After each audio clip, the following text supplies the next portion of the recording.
Hundreds are gone, as there was the biggest ambush against the military convoy of Russians in Avdiivka, and they're suffering record-breaking losses.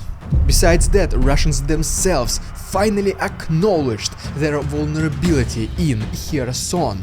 But unfortunately, the wife of the Chief of Defense Intelligence of Ukraine, Kyrylo Budanov, has been poisoned. But more about all of this in just a couple of minutes. What's up, investors? It's the Russian dude.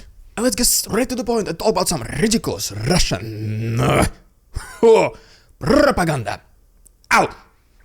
So, today, cars of the Russian Z Patriots, who obviously will never go to the front lines. But this is the first car of one of such guys. You can see he put like Z license plate, he put some Russian symbols, some stickers supporting this special military operation, once again not going there himself. I mean, it's always easy to judge when you're not directly involved, right? But wait, if you thought that this car was ridiculous enough, wait until you see the next one. This one. Oh, guy literally put the entire portrait of the President of Russia, Vladimir Putin, on the front hood of his car. And just let me know in the comments, what will it take you to massacre and humiliate your car? And at this point, yourself, like this? Or if you are among normal people who will never do such a thing, can you please like this video and subscribe to my channel for statistical purposes? I will see every single one of you guys. You can also follow me on Instagram to see how I live outside of YouTube. The link is down below. But okay, now let's get serious and talk about an unfortunate incident where the wife of Kyrylo Budanov, the head of Defense Intelligence of Ukraine, was recently poisoned. Then we're gonna switch our attention to the south of Ukraine, where Russians acknowledged their vulnerability, and we'll finalize everything in the east, where there has been the biggest ambush of the Russian military convoy so far. And so yes, speaking about the wife of Kyrylo Budanov, whose name is Mariana Budanova, by the way, recently she has been diagnosed with poisoning of the heavy metals. I'm just literally translating, I'm not sure if that's the correct word to say, heavy metal. So just let me know in the comments if that's the appropriate one. But long story short, looks like that it happened after she ate some food. She is a very lightweight woman, so that's why the effects started to take almost immediately. And at the first, it was kinda acknowledged that maybe this was a targeted poisoning. But later, it was also discovered that either people who ate similar fruit from the similar place, they also started to feel the effects. For this reason, it is now not 100% certain whether this was a targeted poisoning by the Russian security services or whoever is responsible for this, but the fact is the fact.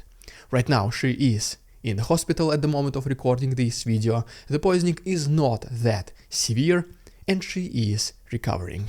And also, speaking about Russians, recently they presented a brand new naval drone of their own development, which they will be testing in this war against Ukraine. Which kinda tells you that Russians are always one step behind Ukrainians. As soon as Ukrainians do something successful, it is then Russians, weeks or even months later, when they attempt to do exactly the same thing. And the one I'm referring to here is this Ukrainian naval drone called Sea Baby, which was responsible for the destruction of many Russian important vessels of the Black Sea Navy, and also some attacks potentially against the Crimean Bridge. But okay, and now as promised, let me give you a very quick update from the south of Ukraine before going to the east. And first of all, let's make a stop in Novoprakopivka in Robotny front line, where Ukrainians reportedly destroyed an assault group of Russians along with their military vehicle to the east of Novoprakopivka. In addition to that, right here we have a video from the Ukrainian military, which basically shows us the compilation of them destroying important military vehicles of Russians, concentration of infantry and defense fortifications in the last several days alone. For full version of this video and also uncensored one, please refer to my Patreon, the link is down below. But the most important thing according to one of the previous Institute for the Study of War reports, is that Russians finally, regular Russian soldiers themselves, they finally acknowledge their weakness and vulnerability across the Dnipro River in the left side of Kherson region. What they're basically referring to is the position of Russians next to Krinky, where is the heaviest attacks by Ukrainians. And Russian soldiers, they basically, I'm quoting them here, they are saying that there are commanders issuing completely mindless and meaningless orders, trying to pretty much stay in the positions, not moving anywhere, being completely open in the field for Ukrainian attacks by drones and artillery, and even just regular direct fire. They're not allowed to seek for some defenses or for some retreat to be inside trenches or anything like this. It basically looks like that even the Russian commanders themselves, they're kinda unaware what they should do. Ukrainians are pushing, Russians cannot hold their attacks, and there is no also direct orders from above, from their own generals. That is why it kinda looks like that the Russian officers in this southern front line decided to employ the tactics of let it be as it is right now, and we will figure out later. This later never comes. Russian soldiers are being eliminated, there is a big confusion, and there is a very extreme vulnerability, once again, among the Russian soldiers. And if you've been watching my videos for the last several months, you probably already know the reason why this is happening. So Russians had pretty decent number of defenses in the south several months ago. And then, when Ukrainians started attacking effectively in Zaporozhye region, Russians obviously had to reallocate some of these defenses to Zaporozhye frontline to hold the advancement of Ukrainians.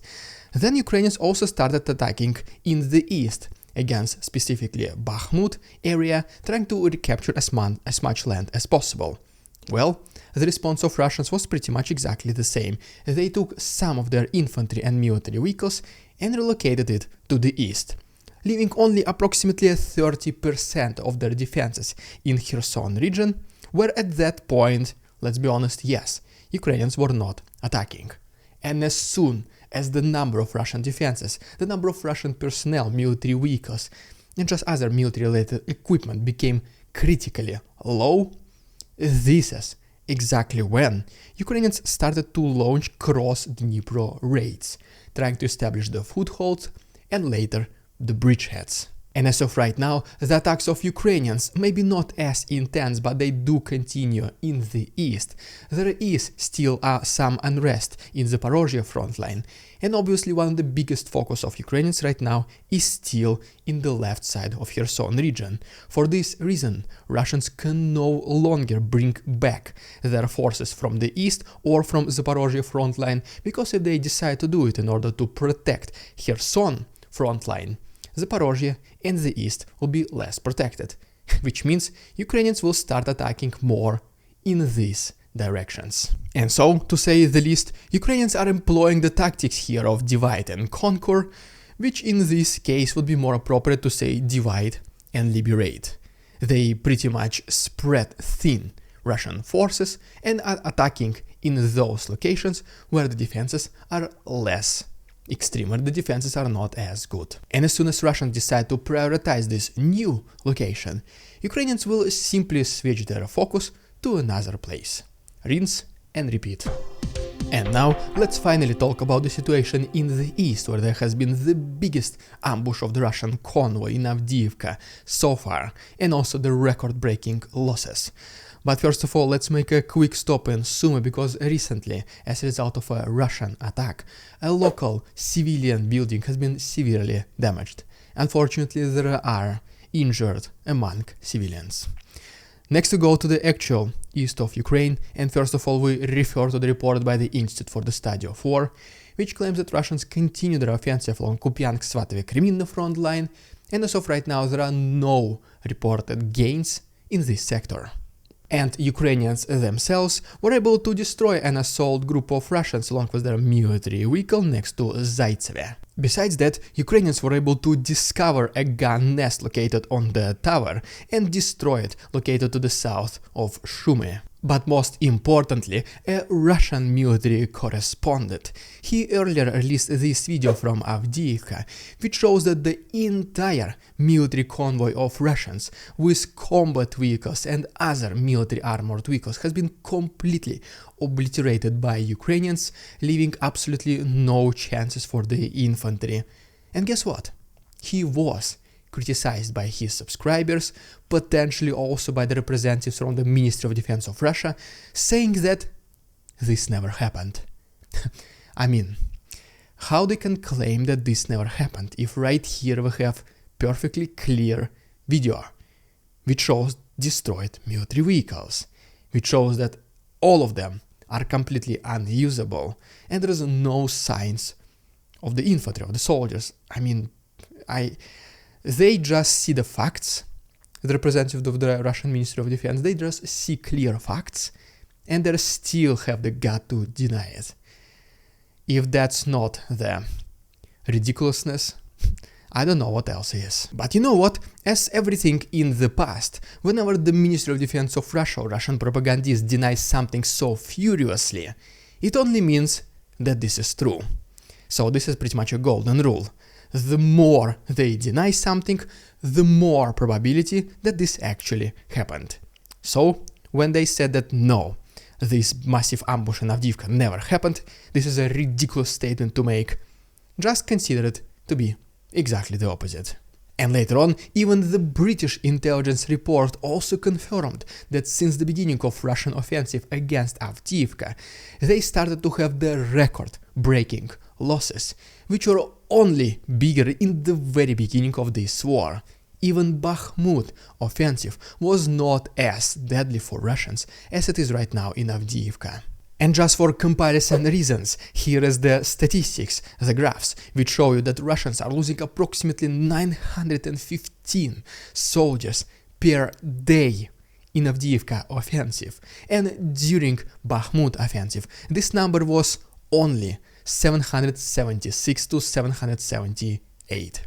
But if you remember, in Bakhmut Russians were still employing Wagner soldiers, which was obviously disrespected by the Ministry of Defense of Russia, so it was no surprise that they were sent to the hottest points in the east of Ukraine, once again including Bakhmut. And still, Wagner soldiers along the regular Russian army, they were able to capture some land with fewer losses. And now, what do we see in Avdiivka?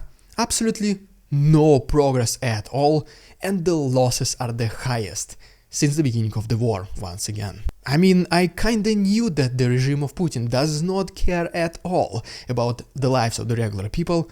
I just could not have imagined that he absolutely disregards human life that much. For him, just regular Russian people, soldiers specifically, they're just like this bottom of the trash can, like something completely useless, something that you want to get rid of as soon as possible, so that you can then have a clear house with no trash in it, and you can say that, guys, we won, this is a victory, thank you so much to every single one of you, but he will never say at which cost this came. Even though, once again, they never captured anything significant. Just some kilometers in Bakhmut, pretty much insignificant, barely existent advancement in Avdiivka, and yeah, since the beginning of war, Russians were not able to capture pretty much anything.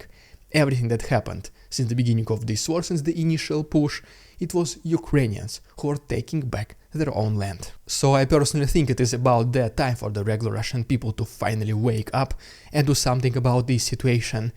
Because sooner or later, unfortunately, when people think that it's okay, the war is somewhere far, it is not directly affecting me, if this keeps going as it is going right now, eventually, sooner or later, every single family in Russia will be affected. Every single family, unfortunately, will have a relative or a friend of a friend who went to Ukraine and most likely even died here. So before it is too late, something has to happen. So let's wait and see. And hopefully something will be done sooner than later. And in case there's something happening either inside Russia or in Ukraine or anything else related to this war, I will always be here to make videos about this topic. So guys, if you don't want to miss them, just please once again consider subscribing to my channel. It only takes one click. Please go ahead and also check my Patreon. There you can find hundreds of uncensored photos and videos, which unfortunately never make it to my daily episodes. And you can also get early access to fully uncensored episodes of The Russian Dude.